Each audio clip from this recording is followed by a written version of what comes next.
দাদির গোসল হয়ে গেছে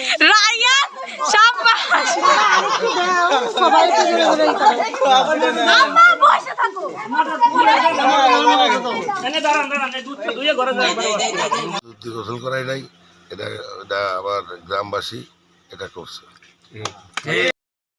30 বছর আগের যে ধরে যে রাজতন্ত্র সে কায়েম করে চলছে, এটাই গত 5 বছর আগেই আমি ভেঙেছিলাম, ইতিমধ্যে জিতেছিলাম, কিন্তু আমার বিজয় ঘোষণা করা হয় নাই।